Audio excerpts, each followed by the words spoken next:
Hello, good morning student. स्वागत है आपका हमारे YouTube channel RS chemistry point पर। तो विद्यार्थियों, कल की क्लास को आगे बढ़ाते हैं और आज की जो क्लास है वो उसी क्लास को हम इस प्रकार आगे बढ़ाते हैं कि हमने वहां पर क्लोरोफॉर्म जो बनाया था वहां पर केवल एक विधि ही देखी थी, प्रयोगशाला विधि, क्योंकि वो विधि बड़ी थी इसलिए मैंने वो उसी पार्ट में शामिल कर ली थी। लेकिन उसको आगे जब पूरा करते हैं तो यहाँ पर भी टॉपिक वही रहता है, क्लोरोफॉर्म बनाने की विधियां।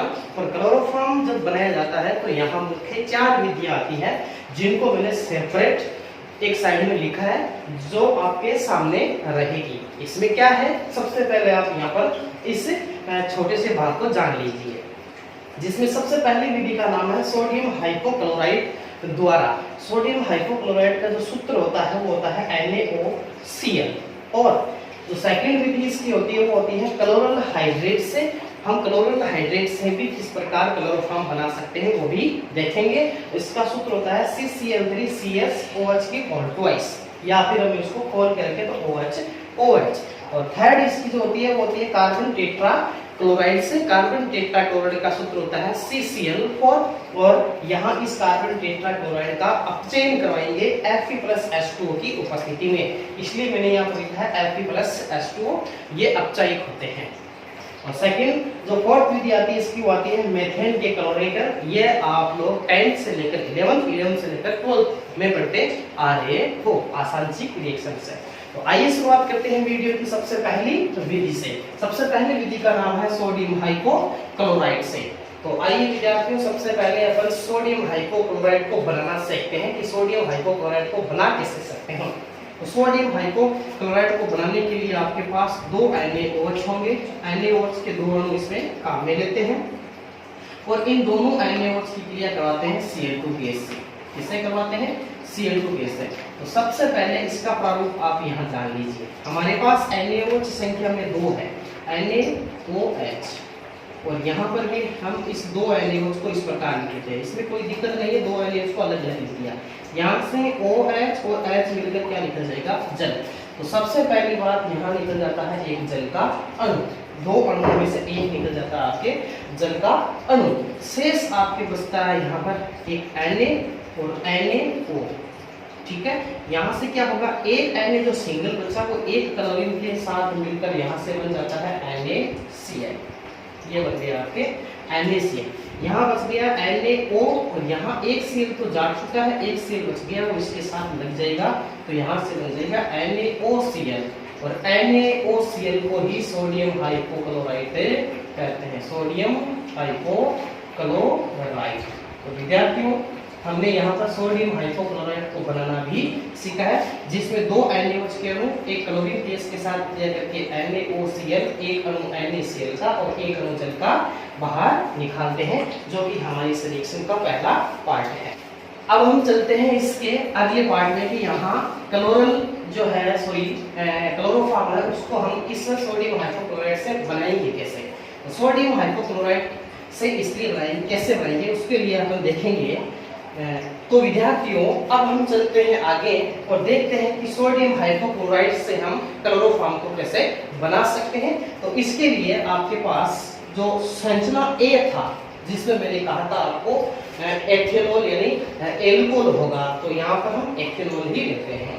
तो लेने के साथ ही हमारा जो इसमें सेकंड पार्ट आएगा वो आएगा CH3 COH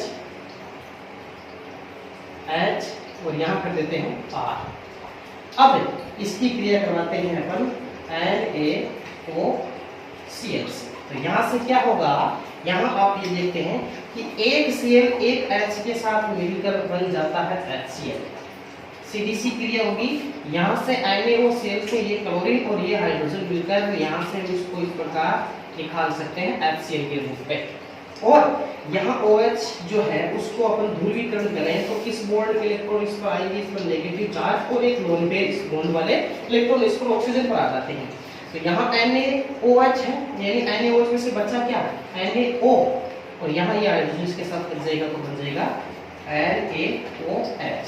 यानी हम ये कह सकते हैं इस भाग से HCl निकल गया और ये भाग और ये हाइड्रोजन मिलकर क्या बन चुका है, यानी ये भाग आपके यहाँ से मिलकर क्या बन चुका है NaOH। शेष आपके बाद यहाँ वाले लोन पेयर यहाँ चले जाते हैं, तो यहाँ से बन जाएगा CH3 C double bond oxygen R C Cl3 sorry CH3 C double bond O R, और ये वही परफॉर्म बन चुका है जो मैंने आपको बताया था संरचना ए से संरचना बी में, यानी एसिटेल्डिहाइड है। और एसिटेल्डिहाइड नहीं है, ये है एल्डिहाइड, क्योंकि हमने यहाँ पर केवल R रखा है। क्या रखा है? R रखा है। और यहाँ इस R के स्थान पर आप एल्किल समूह भी ले सकते हो, साथ ही हाइड्रोजन भी ले सकते हो। तो विद्यार्थियों क्यों ले? हम यहाँ इस R के स्थान पर पहले ही H ले लेते हैं। तो मान लीजिए इस R के स्थान पर मैंने ले लिया H, ये ले लिया मैंने H, तो यहाँ पर भी क्या हो गया? H। तो इस भाग को आप भूल जाओ। अब ये एल्डिहाइड से क्या हो गया? एसिटेल्डिहाइड। क्या बन चुका है? एसिटेल्डिहाइड। तो यहाँ तक अपन पहुंच गए हैं अच्छी तरह से। पहला भाग, ये इसका सेकंड भाग हो गया। थर्ड पार्ट में क्या होता है, आइए देखते हैं। थर्ड पार्ट में जो एसिटेल्डिहाइड बना है, वो एसिटेल्डिहाइड यहाँ बने हुए NaOH के साथ मिलेगा, यानी इस एसिटेल्डिहाइड का अपघटन हो जाएगा NaOH सार द्वारा, क्योंकि अंतिम रूप में हमेशा सार लिया जाता है। जैसे कि पहली जो क्लास थी इससे पीछे वाली, उसमें हमने देखा था कि कैल्शियम हाइड्रोक्साइड को सार के रूप में माना था। यहाँ पर NaOH एक प्रबल सार के रूप में है, तो हमें दूसरे सार लेने की जरूरत नहीं है, यही सार यहाँ पर काम आ जाएगा। ये NaOH सार इस एसिटेल्डिहाइड का अपघटन करके आपके यहाँ से बना देगा क्या? क्लोरोफॉर्म। तो क्लोरोफॉर्म कैसे बनाता है, आइए देखते हैं। तो थर्ड पार्ट को सबसे पहले इसको इस पार्ट तक आने के लिए एक पार्ट की ओर बढ़ते हैं। अब यहाँ से बने हुए acetaldehyde CH3 C double bond OH, इसकी क्रिया करवाते हैं, फिर इस NaCl, यानी NaOCl, इसके हम लेते हैं कितने अणु? 3 अणु। तो देखो 3 अणु में क्या होगा, यहाँ 3 क्लोरीन हो चुकी है, यानी एक NaOCl के अणु में 1 क्लोरीन है, तो 3 में कितने होगी? 3 क्लोरीन। ये 3 क्लोरीन इन 3 हाइड्रोजन के स्थान पर लग जाएगी, हो जाएगा CCl3 C double bond OH, और यहाँ तीनों हाइड्रोजन इसके साथ लग जाएंगे, तो ये पार्ट बच गया, इस पार्ट के साथ लग जाएंगे तो हो जाएगा 3NaOH, यानी यहाँ से 3 क्लोरीन इस स्थान पर लग गई, और जहां से क्लोरीन निकली वहां इन तीनों हाइड्रोजन को वहां पर ले जाते हैं, तो 3 NaOH के बाद बाहर निकल जाते हैं। अब जो हमारी जो फोर्थ पॉइंट है इसमें, वो इस प्रकार लगेगा, इसे हम कहते हैं क्लोरल, जो कि हमारे पीछे की क्लास में आ चुका है। अब क्लोरल का होगा NaOH के साथ अपघटन, इस प्रकार होगा NaOH, यहाँ क्लोरल है, तो मैं ये कह सकता हूँ NaOH plus CCl3 C double bond oxygen H, यहाँ से ये हाइड्रोजन और CCl3 मिलकर क्या बन जाएगा? CHCl3, जिसे हम क्लोरोफॉर्म कहते हैं, और ये भाग हो जाएगा HCOONA, HCOONA, तो इसका नाम हो जाएगा आपके सोडियम फॉर्मेट। क्या नाम हो जाएगा? सोडियम फॉर्मेट, जो कि आपके पीछे की क्लास में कैल्शियम के साथ था, और अब है तो सोडियम के साथ, इसके नाम हो जाएगा सोडियम फॉर्मेट। तो विद्यार्थियों, इसकी जो सेकंड विधि आती है उसका नाम आता है क्लोरल हाइड्रेट। यहाँ पर देख लीजिए क्लोरल हाइड्रेट है, इससे हम किस प्रकार यहाँ पर क्लोरोफॉर्म बना सकते हैं उसको भी यहाँ पर सीखने जा रहे हैं। तो आइए सबसे पहले क्लोरल हाइड्रेट का सूत्र सीखते हैं। तो सूत्र आप हमेशा ध्यान रखें, क्लोरल हाइड्रेट का सूत्र होगा CCl3 फिर CH, और इससे 2 जुड़े होंगे आपके OH समूह, और वैसे इसके नाम में आ रहा है क्लोरल, और मैंने कहा था क्लोरल जो बनता है उसमें हमेशा इस पार्ट में Cl3 होता है। क्या होता है? देखो यहाँ पर Cl3 है, जिसका मतलब ये क्लोरल है, और हाइड्रेट का मतलब है जल की मात्रा। आपको तो यहाँ पर जल है समझो, तो जैसे कि इस पार्ट में यहाँ से जल निकलता है, OH और H जल के रूप में होते हैं। अब यहाँ से क्या होता है, इसकी क्रिया करवाते हैं NaOH के साथ। किसी के साथ करवाते हैं? NaOH के साथ इसमें क्रिया करवाते हैं। ये एक सार होता है, तो इसमें छोटी सी रिएक्शन, ज्यादा समझने की ज्यादा हार्ड है ऐसा नहीं है, आप आसानी से इसको समझ सकते हैं। कैसे? यहाँ से इस भाग से निकल जाता है आपके जल का, तो मैं सबसे पहले यहाँ से निकाल देता हूँ H2O। क्या निकल चुका है? H2O निकल चुका है। H2O जैसे निकलेगा तो यहाँ बन जाएगा CCl3 C double bond oxygen, यानी मैं यहाँ कह सकता हूँ CCl3 C इस कार्बन के पास एक हाइड्रोजन है और यहाँ वाले जो माइनस लोन पेयर के रूप में है वो यहाँ जाएंगे, तो यहाँ हो जाएगा डबल बॉन्ड ऑक्सीजन। अब यहाँ ये सार की उपस्थिति रहेगी, ये उपस्थिति है, और अगले ही क्षण दूसरे पद में ये उपस्थिति बदल जाएगी अभिकर्मक के रूप में, और अभिकर्मक के रूप में बनेगी तो यहाँ से ये जो कलोरल बना है, अब ये कलोरल हाइड्रेट से क्या बन चुका है, ये जो कलोरल हाइड्रेट था उससे टोटली क्या बन चुका है, कलोरल बन चुका है। और कलोरल तक आ जाने के बाद हमेशा हमेशा सेम रिएक्शंस रहती है कि कलोरल को आगे सार द्वारा अपघटित कर दो, हमेशा किससे अपघटित कर दो, तो सार द्वारा अपघटित कर दो। और हमारे पास सार क्या है, NaOH है, तो इस कलोरल को इसके साथ डालोगे तो NaOH plus CCl3 C double bond oxygen H, यहाँ से ये हाइड्रोजन और CCl मिलकर बन जाएगा आपके CHCl3, और यहाँ से वही HCOONA, HCOONA वही आपके सोडियम फॉर्मेट बन चुका है। तो यहाँ से आप एक चीज देख रहे हो, वो चीज ये देख रहे हो कि हमें हर किसी से अंतिम रूप से बनाना क्या है, कलोरल बनाना है। जैसे कि ये कलोरल हाइड्रेट था तो ये बन जा चुका है कलोरल, और कलोरल बनने के बाद उसकी हमेशा क्रिया किससे होगी, तो सार से होगी, और सार से होने के बाद उससे बनना हमेशा क्या है, क्लोरोफॉर्म बना है। तो विद्यार्थियों इन रिएक्शंस में इतना ही ध्यान रखना है कि आपको हमेशा बनाना क्या है, कलोरल बनाना है। अब हम देखते हैं इसकी तीसरी विधि। तो विद्यार्थियों तीसरी विधि जो आती है वो आती है कार्बन टेट्राक्लोराइड से। तो यहाँ मैंने लिखा है कार्बन टेट्राक्लोराइड से जब क्लोरोफॉर्म बनाएंगे तो यहाँ एक अपचायिक काम में लेंगे FeH2O। FeH2O क्या करेगा, हम बहुत ही आसान अभिक्रिया है, कार्बन टेट्राक्लोराइड का सूत्र होता है CCl4, क्या होता है, तो CCl4, इसका हम करवाएंगे अपचयन। अपचयन के लिए हम नवजात हाइड्रोजन काम में लेंगे, और नवजात हाइड्रोजन की संख्या होगी कितनी, 2 होने के साथ यहाँ उपस्थित लिखेंगे अपन FeH2O। FeH2O तो कुछ नहीं करना, यहाँ से एक हाइड्रोजन एक Cl के साथ मिलकर बन जाता है HCl। यहाँ एक क्लोरीन कम हो चुका है तो उसके स्थान पर शेष बचा हाइड्रोजन आ जाता है और आपके बन जाता है CHCl3, और यही आपके क्या है, क्लोरोफॉर्म। तो तीसरी विधि तो बहुत ही आसान विधि है, उसमें आपको FeH2O के साथ अपचयन करना है आपको कार्बन टेट्राक्लोराइड का, जिसमें एक क्लोरीन एक हाइड्रोजन के साथ मिलकर HCl के रूप में बाहर निकल जाती है, और एक हाइड्रोजन यहाँ जुड़कर CHCl3 क्लोरोफॉर्म का निर्माण करता है। इसी कड़ी में अपन इसकी जो अंतिम विधि है मेथेन के क्लोरीनीकरण से वो भी पढ़ लेते हैं, और इसमें मैंने कहा था ये आप 10th 11th में भी पढ़ चुके हो। कैसे, आइए देखते हैं। इसमें क्या होगा, चौथी विधि है आपके जहां से मेथेन के क्लोरीनीकरण, वहां नाम लिख लीजिए, मैं यहाँ से सीधी रिएक्शंस आपको बताने जा रहा हूँ। यह है CH4, इसको हम कहते हैं मेथेन। क्या कहते हैं इसे, मेथेन। CH4 है, इस CH4 की अपन रिएक्शंस करवाते हैं क्लोरीनीकरण, यानी क्लोरीन गैस इसमें प्रोवाइड करते हैं, और क्लोरीन गैस प्रोवाइड करते हैं तो अल्ट्रावायलेट सूर्य प्रकाश की उपस्थिति यहाँ पर रहती है। यहाँ से एक हाइड्रोजन एक Cl के साथ मिलकर बन जाता है HCl, और यहाँ बन जाएगा CH3Cl, यानी एक हाइड्रोजन कम हो जाएगा, एक Cl के साथ मिलेगा HCl, यहाँ से बाहर निकल जाएगा। यहाँ बन गया CH3Cl, इसकी क्रिया होगी फिर से Cl2 गैस, और वही UV अल्ट्रावायलेट यहाँ पर रहेगी, फिर एक H फिर एक Cl मिलकर क्या बन जाएगा HCl, यहाँ बचेगा CH2, क्या बचेगा CH2, एक Cl तो था, एक Cl और जुड़ जाएगा तो हो जाएगा Cl2, CH2Cl2। ये जो CH2Cl2 है वो फिर से क्लोरीन गैस के संपर्क में आएगा, UV अल्ट्रावायलेट रेडिएशन यहाँ पर रहती है, और यहाँ फिर एक हाइड्रोजन एक Cl मिलकर बन जाता है HCl, और यहाँ बचता है CH, और Cl2 था, एक क्लोरीन और जुड़ने के लिए होता है Cl3। यही आपकी क्या है, क्लोरोफॉर्म। क्या है, क्लोरोफॉर्म, जिसे हमको हमें बनाना है, जिसे हमें बनाना है। और ये क्लोरोफॉर्म जो है वो अंतिम रूप से क्या बनाएगा, वो बनाएगा आपके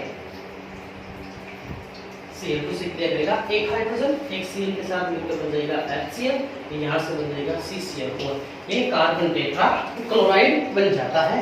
तो यहाँ आप देख सकते हो, आपको CHCl3, CH2Cl2, CHCl3 और CCl4, यानी 4 प्रोडक्ट यहाँ पर बने हैं जिनको मैं अलग लिख रहा हूँ। CH3Cl, फिर CH2Cl2, फिर CHCl3 और फिर CCl4।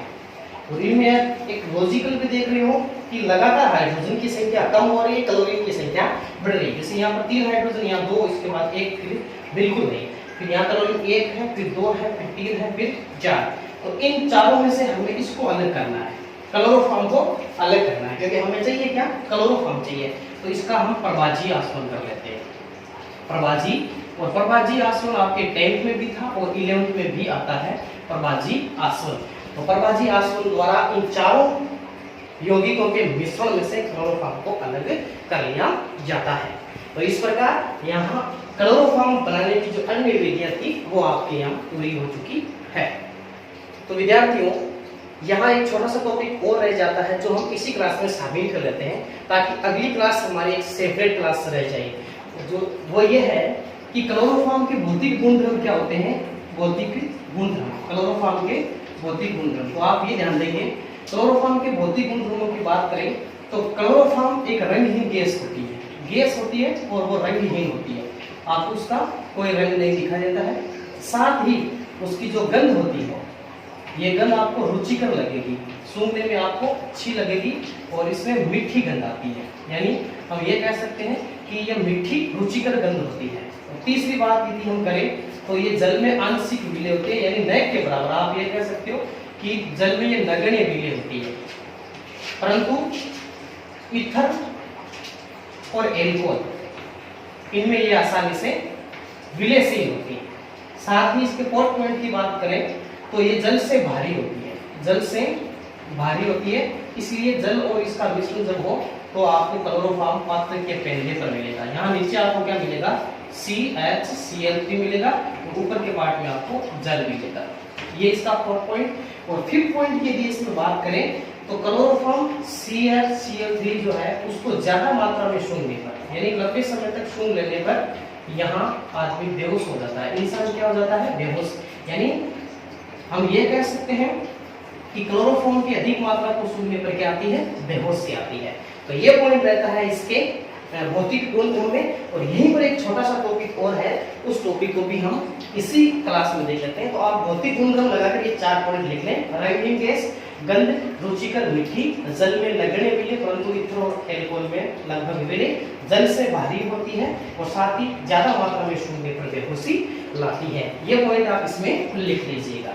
अब हम यहाँ देखते हैं कि क्लोरोफॉर्म की शुद्धता का परीक्षण कैसे किया जाता है, जो कि एक बहुत ही मोस्ट और इम्पोर्टेंट टॉपिक होता है। तो आप अपनी कॉपी में लगाइए क्लोरोफॉर्म की शुद्धता का परीक्षण। क्लोरोफॉर्म की शुद्धता का परीक्षण कैसे किया जाता है, आइए क्या करते हैं और देखते हैं। तो क्लोरोफॉर्म की शुद्धता का परीक्षण करने के लिए हमेशा AgNO3 का विलयन लिया जाता है। तो AgNO3 का विलयन क्या करता है वो देखिएगा। तो इसमें ये होगा कि यदि आपके पास क्लोरोफॉर्म CHCl3 शुद्ध अवस्था में है तब तो वो इसके साथ मिलकर AgCl का सवैत अवक्षेप नहीं देगा, यानी AgCl का सवैत अवक्षेप नहीं बनेगा। कब? जब क्लोरोफॉर्म शुद्ध अवस्था में हो। किस अवस्था में हो? शुद्ध अवस्था में क्लोरोफॉर्म हो, तब AgCl का सवैत अवक्षेप नहीं बनता है। परंतु यदि ये क्लोरोफॉर्म अशुद्ध अवस्था में हो तो ये AgNO3 के साथ मिलकर AgCl का सवैत अवक्षेप देता है, यानी हाँ, तब ये होगा अशुद्ध। और इसका रीजन भी जान लीजिए कि क्लोरोफॉर्म यहाँ AgCl के साथ सवैत अवक्षेप क्यों देता है। वो रीजन ये है कि क्लोरोफॉर्म जो होता है उसके साथ जो बनने वाली HCl गैस होती है, हमने अभी इसमें देखा था कि मीथेन के क्लोरीनीकरण, उसमें CHCl3 के साथ क्या बना था, HCl बना था, आप देख सकते हो पीछे। तो वहां ये HCl जो होता है ना, इस HCl में यहाँ क्लोरीन माइनस के रूप में नवजात क्लोरीन देता है, यानी ये क्लोरीन HCl गैस नवजात क्लोरीन देती है। और ये नवजात क्लोरीन ही क्या करती है, तो हम यहाँ रिएक्शन को इस प्रकार देख सकते हैं। अशुद्ध क्लोरोफॉर्म में, यदि अशुद्ध क्लोरोफॉर्म हो तो उसमें क्या कहेंगे कि यहाँ क्लोरोफॉर्म के साथ बनी हुई HCl जो है वो नवजात क्लोरीन मुक्त करती है। ये नवजात क्लोरीन यानी यहाँ AgNO3 जो है सिल्वर नाइट्रेट, उसके साथ यहाँ H+ और Cl- जो है, यहाँ से Ag और Cl मिलकर क्या बन जाता है, AgCl का सवेत अवक्षेप, हम इसे कहेंगे सवेत अवक्षेप। और यहाँ बन गया H, वो इसके साथ बन जाएगा तो यहाँ बन जाएगा HNO3। तो ये आपके हो गया क्लोरोफॉर्म की शुद्धता का परीक्षण। तो फिर से एक बार मैं बोल रहा हूँ, ध्यान से सुन लीजिएगा। यदि क्लोरोफॉर्म शुद्ध अवस्था में होगा तब वो AgNO3 के साथ रिएक्शन नहीं करेगा और AgCl का सवेत अवक्षेप नहीं देगा। इस अवस्था में हम कहेंगे CHCl3 एक शुद्ध है। और यदि ये अशुद्ध होगा, अशुद्ध से तात्पर्य है कि उसमें HCl गैस अभी भी पड़ी है, वो HCl गैस यहाँ क्लोरीन को मुक्त अवस्था में या नवजात क्लोरीन के रूप में मुक्त करती है। और यहाँ से मुक्त हुई क्लोरीन इस AgNO3 के साथ यानी HCl इसके साथ रिएक्शन करता है, तो ये मुक्त क्लोरीन इस Ag के साथ मिलकर AgCl का सवेत अवक्षेप देता है और सह उत्पाद में HNO3 का निर्माण हो जाता है। तो यहाँ पर एक टॉपिक लगाइए, टॉपिक लगाने के साथ साथ आप एक लाइन लिख लीजिएगा, वो लाइन ये रहेगी, यहाँ मैं लिख रहा हूँ पहला पॉइंट कि शुद्ध AgCl का सवेत अवक्षेप नहीं देता है या देती है। और दूसरा, यह आप यहां पर लाइन लिख सकते हो। इसमें आप ये भी लिख सकते हो क्योंकि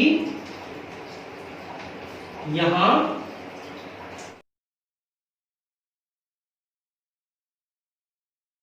HCl गैस क्लोरीन माइनस नवजात उत्पन्न करती है। तो जैसा मैंने पढ़ाया उस थ्योरी के आधार पर ये दो यहाँ से रिजल्ट निकल कर आते हैं कि शुद्ध क्लोरोफॉर्म AgNO3 के साथ AgCl का सवेत अवक्षेप नहीं देता है, जबकि अशुद्ध क्लोरोफॉर्म AgNO3 के साथ HgCl का सवेत अवक्षेप देती है, क्योंकि यहाँ HCl गैस Cl नवजात क्लोरीन उत्पन्न करती है। That's all. आज की क्लास यहीं पूरी होती है। धन्यवाद।